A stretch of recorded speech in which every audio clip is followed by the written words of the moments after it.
parler d'Éluard aujourd'hui. Nous pourrions commencer par une question peut-être insolite. Comment parler d'Éluard aujourd'hui?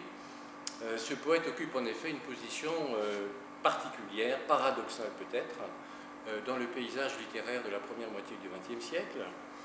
Il est l'une des voix poétiques majeures de ce moment privilégié de la littérature française, à l'égal de Breton, d'Apollinaire, de Valéry, de Claudel, d'Aragon. Il reste néanmoins très peu commenté à l'université. Il est exceptionnel qu'il figure à un programme de concours et il est l'objet d'assez peu de travaux de recherche universitaire. On peut donc commencer par s'interroger sur les raisons de ce paradoxe. J'en vois deux. D'abord, l'audience nationale dont il a bénéficié à la Libération. Il est alors considéré comme Aragon comme l'un des très grands poètes de la Résistance, et le Parti communiste fait de lui un étendard de sa propagande. Et cette célébrité n'a pas eu que des avantages. Elle a favorisé la cristallisation, la fixation même d'images un peu stéréotypées qui sont encore très largement véhiculées. Donc nous connaissons tous un Éluard poète engagé, un Éluard surréaliste, un Éluard poète communiste, poète de l'amour. Toute orientation thématique qui sont justes, mais qui ne sont pas propres à ce poète, et qui, en elles-mêmes et par elles-mêmes, ne peuvent pas rendre compte de la singularité de la voix poétique d'Éluard. L'autre raison, sans doute plus profonde, tient à la diversité, à vrai dire peu connue, de cette œuvre poétique gigantesque qui occupe tout de même deux forts volumes dans l'édition de la Pléiade chez Gallimard. Édition procurée par Lucien Scheller, elle est parue en 1968, elle est bien sûr toujours disponible. Cette édition mérite d'être consultée.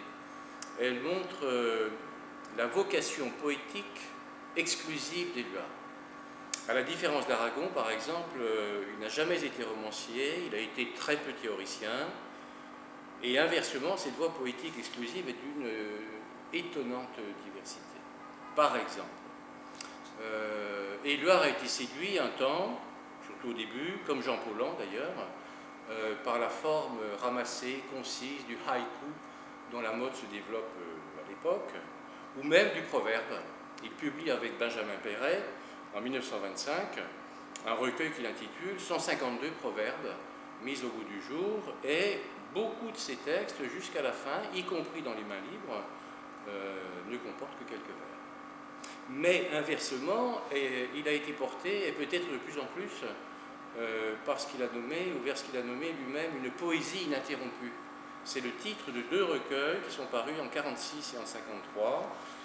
Poésie ininterrompue, c'est-à-dire, pour préciser rapidement, une écriture assez proche de l'oralité, fluide, et qui se confond presque avec le mouvement de l'existence.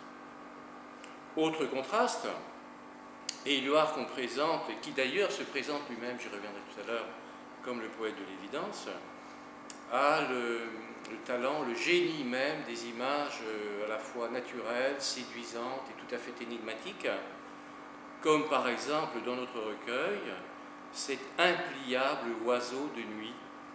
On reviendra tout à l'heure sur cette qualité particulière d'écriture. Par ailleurs, Éluard est présenté toujours comme le poète de l'amour.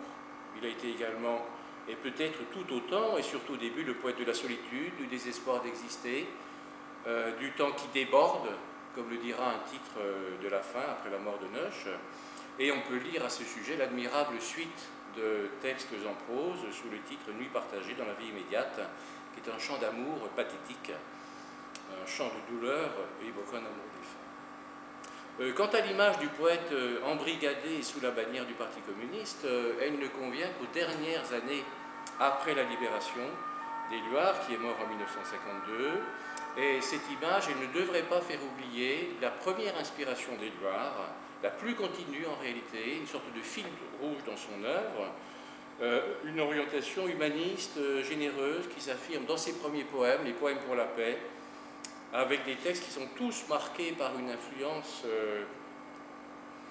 qu'il faut avoir en tête, celle du poète américain Walt Whitman, l'auteur de Leaves of Grass, des feuilles d'herbe, un recueil qui est traduit dans la première décennie du XXe siècle en français et qui a beaucoup marqué Éluard. C'est ce recueil, avec d'autres qu'il lit par exemple, au sanatorium de Clavadel où il est allé soigner ses poumons, ce sanatorium dans lequel il va rencontrer celle qui va être sa première femme, Gala.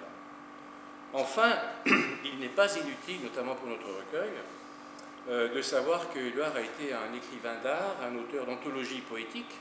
On lui doit par exemple, là ce sont les dernières années, une première anthologie vivante de la poésie du passé, une anthologie des écrits sur l'art, passionnante, et puis divers textes de réflexion sur l'art, sur la poésie, qui ont été recueillis pour beaucoup dans l'évidence poétique ou dans Donner à voir. Bref, la voix poétique d'Éluard n'est pas une, elle n'est pas réductible à quelques thèmes, à quelques orientations, elle est en métamorphose, elle est même une métamorphose constante.